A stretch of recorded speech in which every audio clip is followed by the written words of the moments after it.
Hello everyone.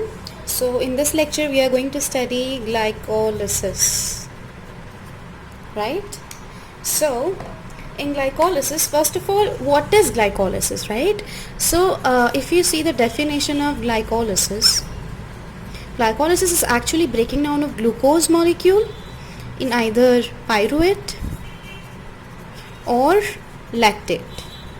Now as you know, glucose is a 6 carbon molecule, pyruvate is a 3 carbon molecule, and this is a 2 carbon molecule. So when glucose is broken down into pyruvate, there are 2 molecules of pyruvate produced, and when it is broken down into lactate, there are 3 molecules of lactate produced, because the carbon number we have to balance that, right? So ये जब होता है pyruvate का break होता है when there is aerobic condition, lactate का form होता है when there is anaerobic condition. So this is what the glycolysis is, breaking down of glucose into 2 molecules of pyruvate under aerobic condition and breaking down of glucose into lactate under the anaerobic condition. तो ये हो गया हमारा glycolysis का simple definition. Now moving on to the glycolysis को और भी कुछ बोलते हैं, right? Yeah, it is EMP, सही पहचाना, that is Embden and Meyerhof pathway, क्योंकि ये दोनों साइंटिस्ट ने ये ग्लाइकोलिसिस को फाइंड किया था, तो that is why it is known as EMP pathway. Now moving on to the significance of glycolysis. अभी ग्लाइकोलिसिस के सिग्निफिकेंस पे आ जाते हैं. सिग्निफिकेंस क्या है ग्लाइकोलिसिस का? तो पहले तो all the cells perform glycolysis, सारे सेल्स में ग्लाइकोलिसिस होता है, there is no exception to it. Then the main और major source of energy for erythrocyte is, erythrocytes मतलब क्या, हमारे जो आरबीसीज हैं उसका मेन सोर्स ऑफ एनर्जी ही क्या है, ग्लाइकोलिसिस. ग्लाइकोलिसिस की उनको एनर्जी मिलती है. देन जब स्ट्रीनस एक्सरसाइज करते हैं, हम बहुत ज़्यादा एक्सरसाइज करते हैं, तब हमारा जो ऑक्सीजन लेवल है वो कम हो जाता है, right? So in this condition क्या करता है, एनाएरोबिक ग्लाइकोलिसिस होता है. एनाएरोबिक ग्लाइकोलिसिस से क्या होता है, हमें एनर्जी मिलती है. So this is also one of the significance of glycolysis. Now, the other significance of glycolysis से आ जाते हैं. और भी बहुत सारे significance है glycolysis के, जैसे कि glycolysis का जो pathway है उसमें ये क्या करता है, कार्बन skeleton प्रोवाइड करता है for, don't go on my spellings guys, okay. तो जो कार्बन skeleton है that forms for, this is required for synthesis of amino acids, essential और नॉन एसेंशियल अमाइनो एसिड. तो यहाँ पे कौन से वाले हम बात कर रहे हैं, नॉन एसेंशियल अमाइनो एसिड. तो नॉन एसेंशियल अमाइनो एसिड का जो कार्बन स्केलेटन है वो कौन बनाता है, हमारा ग्लाइकोलिटिक पाथवे बनाता है, right? Also it synthesises glycerol part of the fat. Fat का जो ग्लिसरॉल पार्ट है तो वो ग्लाइकोलिसिस से आता है. Then last significance of glycolysis is, ये ग्लाइकोलिसिस में बहुत सारे स्टेप्स आपको रिवर्सिबल मिलते हैं. There are a lot of steps that are reversible. Almost all the steps are reversible, which is helpful for gluconeogenesis. So glucose का gluconeogenesis. Now gluco means glucose, neo means नया, new, and genesis means formation. तो new तरह से glucose का formation, new तरह से मतलब कि वैसे तो कार्बोहाइड्रेट से होता है, बट यहाँ पे न्यू तरीके से, तो नॉन कार्बोहाइड्रेट से जो भी ग्लूकोज बनता है दैट इज ग्लूकोनियोजेनेसिस. सो यहाँ तक अभी आपको क्लियर है, तो हम पाथवे पे मूव कर जाते हैं. इसका जो मेन ग्लाइकोलिसिस है उसका पाथवे इम्पोर्टेंट है, राइट?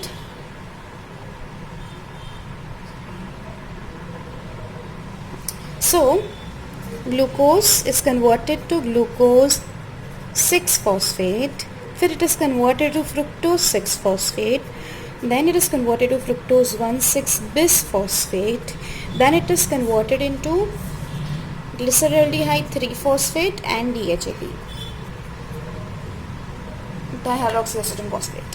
ओके, तो अभी इसमें क्या देखना है, पहले तो ये जो ग्लूकोज है यहाँ पे बनने के लिए एक ATP लगता है. In step 1 ATP is required. Then again in step 3 इसमें भी ATP required है. ये वाला step 3 है वो rate limiting है. इससे हमें पता चलेगा रिएक्शंस के जितने भी रेट लिमिटिंग स्टेप मतलब रिएक्शन का स्पीड, जो भी केमिकल काइनेटिक्स है, that is we can see by the step 3. Okay, now moving on to the enzyme. यहाँ पे जो enzyme लगेगा that is hexokinase. यहाँ पे जो लगेगा that is phosphohexoisomerase. यहाँ पे जो लगेगा phosphofructokinase. यहाँ पे लगेगा अल्टोलेज, और ये दोनों आपस में इंटरकन्वर्टेबल है. यहाँ पे लगेगा आइसोमरेज. सो यहाँ तक आपको एक पाथवे रिमेंबर करना है. इसके आगे जो पाथवे है वो मैं बाद में बताती हूँ. यहाँ तक आपको याद रह गया? तो पहले तो एक चीज़ यहाँ पे नोट करो कि ये जो स्टेप 1, स्टेप 2 एंड स्टेप 3 है, ठीक है, इसको बोलते हैं एनर्जी इन्वेस्टमेंट फेज, क्योंकि यहाँ पे एनर्जी इन्वेस्ट हो रही है स्टेप 1 और स्टेप 3 में. फिर जब ये स्टेप 4 एंड स्टेप 5, अभी स्टेप 5 इधर आगे आएगा जहाँ पे ये 1,3-BPa में कन्वर्ट हो रहा है. 1,3-BPa में, this is step 5. Okay, so ये स्टेप 4 एंड स्टेप 5 क्या है? Splitting phase. क्योंकि यहाँ पे ये जो मॉलिक्यूल है fructose one six bisphosphate, that is splitting into 2 and this is then carrying forward. ये DHAP is converted into this glyceroldehyde 3-phosphate. तो ये जब 2 बनता है तो ये इसमें कन्वर्ट हो जाता है. तो इसके 2 मॉलिक्यूल हैं यहाँ पे, तो आगे इसलिए 2-2 लगते जाता है, because we have 2 molecules of glyceraldehyde 3-phosphate, right. So यहाँ तक पाथवे समझ आया तो मैं आगे पढ़ाती हूँ, ठीक है. सो दिस इज़ जस्ट, ये पाथवे को मगअप करना है बिकॉज यहाँ पे कुछ समझने जैसा नहीं है. हाँ, ये आप समझ सकते हो कि इसमें जैसे ग्लूकोज 6-phosphate है, तो ग्लूकोज से ग्लूकोज 6-phosphate बना, फॉस्फोराइलेशन हुआ, then again it is isomerase, तो आइसोमराइजेशन हुआ. तो ये सारा समझना है, but for now it is enough कि आप बस स्टेप्स याद रखो. ओके, देन हमने स्टॉप किया था ग्लिसरॉल्डिहाइड 3-phosphate जो 3 बने थे हमारे पास, उधर से हमें बनाना है 1,3-BPa, देन हमें बनाना है 3-PGA, देन हमें बनाना है 2-PGA, देन हमें बनाना है PP, एंड देन लास्ट में पाइरुवेट, ठीक है. और पाइरुवेट से हमें लैक्टेट बनाना है, लैक्टेट. ओके, तो पहले तो ये समझ में आ गया. 1,3-BPa मतलब one three biphosphoglyceraldehyde, 3-PGA 3-phosphoglycerate, 2-phosphoglycerate, phosphoenol pyruvate and pyruvate, right. So अभी ये जो हमने यहाँ पे बात करा था, ये स्टेप 5 है, ये 6 है, ये 7 है, ये 8 है, ये 9 है, और लास्ट में ये 10 है. Okay, so step 5, 6, 7, 8, 9, 10. जो स्टेप 5 है हमारा, दैट इज़ इम्पोर्टेंट बिकॉज यहाँ पे क्या है, हमारा NAD+ इन्वॉल्व होता है, and this is directly communicating here with the step 10.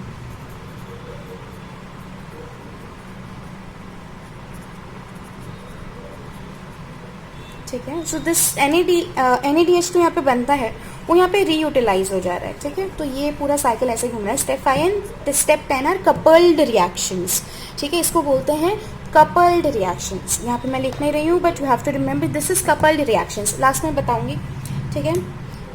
फिर स्टेप 6, 7, 8, 9 की बात करते हैं. ये तो 5 और हमारी इसकी बात हो गई. जो स्टेप 5 है उसमें जो एंजाइम है वो बता देती हूँ. ग्लिसरॉल्डिहाइड 3-phosphate डिहाइड्रोजिनेज, ठीक है. फिर स्टेप 6 में हमारा जो एंजाइम है 1,3-BPa काइनेज है, ठीक है.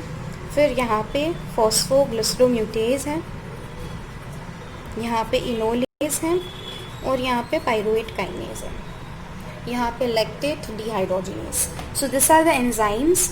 Now moving on to the step 6. Step 6 में अगेन क्या होता है, यहाँ पे एक ATP मॉलिक्यूल हमें ATP प्रोड्यूस होता है, ठीक है.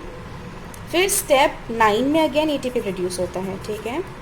So this is whole glycolysis pathway. जहाँ पे भी ATP है Mg+2 लगा दो, जहाँ पे भी AT है Mg+2 लगा दो. Mg+2 is mandatory. Mg+2 works as an activator for producing ATP और फॉर यूटिलाइजेशन ऑफ ATP. तो ये पूरा पाथवे मैंने आपको बता दिया कैसे याद रखना है. It is very easy to remember the pathway. अभी जो इसका इम्पोर्टेंट जो कंसेप्ट है जो बहुत बार पूछा जाता है, दैट इज़ कौन से स्टेप्स रिवर्सिबल है, कौन से नहीं। स्टेप 1, 3, 9, इसके अलावा सारे स्टेप्स रिवर्सिबल है। दिस इज़ इरिवर्सिबल, ओके, ये इरिवर्सिबल है। और इसकी जो एंजाइम्स है that are the key enzymes that regulates the glycolysis. Step 5, 6 और 9 है, उसमें प्रोडक्शन ऑफ एनर्जी होता है। जैसे मैंने बताया एटीपी प्रोड्यूस होता है 6 और 9 में, और NADH2 प्रोड्यूस होता है 5 में। फिर स्टेप 5 और 10 ये है coupled reaction, coupled for regeneration of NAD plus. तो ये इसका एक इम्पॉर्टेंट पार्ट है जो आपको हमेशा याद रखना है, ठीक है। अभी हम पूरे साइकिल में जो एनर्जी कहाँ से क्या हुआ, तो जैसे मैंने बताया स्टेप 1, 3 और 9 दे आर इरिवर्सिबल। पहले तो स्टेप 1 में एक ATP माइनस हो रहा है, स्टेप 3 में भी माइनस एक ATP हो रहा है, ठीक है, -1 ATP स्टेप 3 में। स्टेप 5 में NADH प्रोड्यूस हो रहा है इंटू 2, बिकॉज हमने बताया था स्टेप 5 से क्या होता है 2 टाइम्स ग्लाइसो ग्लिसरॉल्डिहाइड 3 फॉस्फेट हमें मिलता है, तो जो भी है मल्टीप्लाई बाई 2 हो जाएगा। और स्टेप 6 में और 9 में अगेन एक ATP प्रोड्यूस हो रहा है, तो ये भी मल्टीप्लाई बाई 2 हो जाएगा, ठीक है। तो इसका मैं प्रॉपर बता देती हूँ in a tabular form. Step 1, step 3, step 5, step 6 और स्टेप 9। यहाँ पे एक ATP जा रहा है, यहाँ पे एक ATP जा रहा है, यहाँ पे NADH2 2 आ रहे हैं, यहाँ पे 2 ATP आ रहे हैं, यहाँ पे भी 2 ATP आ रहे हैं, ठीक है। और ये NADH2 2 आ रहे हैं इंटू 2.5 करना है, because 1 ATP equals to 2.5 ATP, 1 NADH2 equal to 2.5 ATP, तो ये 5 ATP के बराबर आ रहा है। तो टोटल हमारे पास 5, 6, 7, 8, 9 ATP है, ठीक है। 5 + 2 + 2 9, 5 + 4 9 होता है, ठीक है। 9 ATP आ रहे हैं और उसमें से 2 ATP जा रहे हैं, तो हमारे पास नेट ATP का गेन कितना हुआ, 7 ATP का गेन हुआ।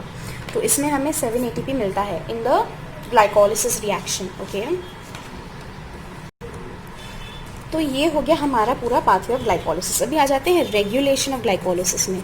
रेगुलेशन में बस आपको 3 एंजाइम याद रखने हैं, step 1, step 3 and step 9, hexokinase, phosphofructokinase and pyruvate kinase. ये इसका शॉर्ट फॉर्म है HK, PFK एंड PK, ठीक है। तो अगर ये आपको याद है, और एक टेबल याद रखना है, और इसमें से टेबल में से पूरा आपको पैराग्राफ बना के लिखना है, ठीक है। ये है हेक्सोकाइनेस, ग्लूकोकाइनेस, फॉस्फोफ्रक्टोकाइनेस और पाइरुवेट काइनेस। इसमें एक्टिवेशन हो रहा है, इसमें इनहिबिट हो रहा है। तो कौन किसको एक्टिवेट करता है, कौन किसको इनहिबिट करता है? इसमें तो कोई एक्टिवेटर नहीं है, इनहिबिटर है ग्लूकोज 6 फॉस्फेट। इसमें इंसुलिन एक्टिवेटर है, ग्लूकेगॉन इनहिबिटर है।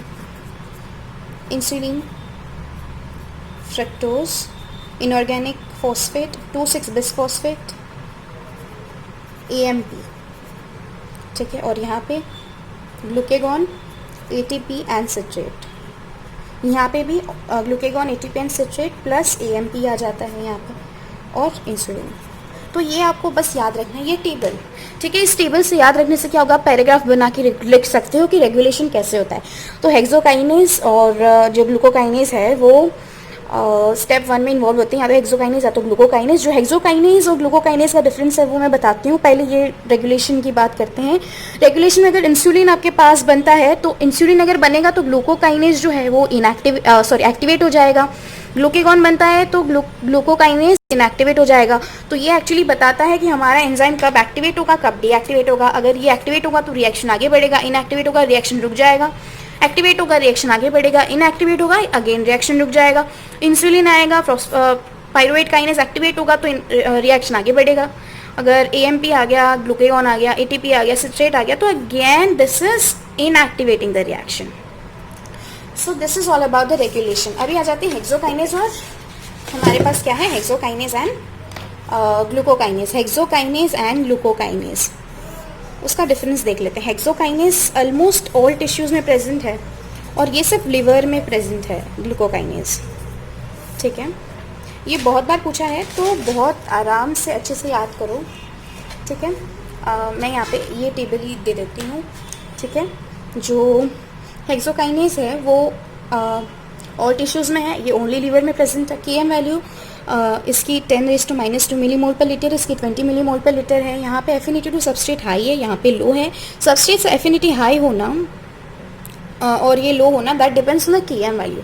Now here the KM value is low, therefore the affinity to substrate is high. Specificity क्या है, ये सब ये सारे जो मोनोसेक्राइज जैसे ग्लूकोज, फ्रुक्टोज और मैनोज, ये तीनों तीन मैक करता है, बट यहाँ पे सिर्फ ग्लूकोज मैक करता है। ये इंड्यूसिबल नहीं है, ये इंड्यूसिबल है बाय इंसुलिन या ग्लूकेगॉन।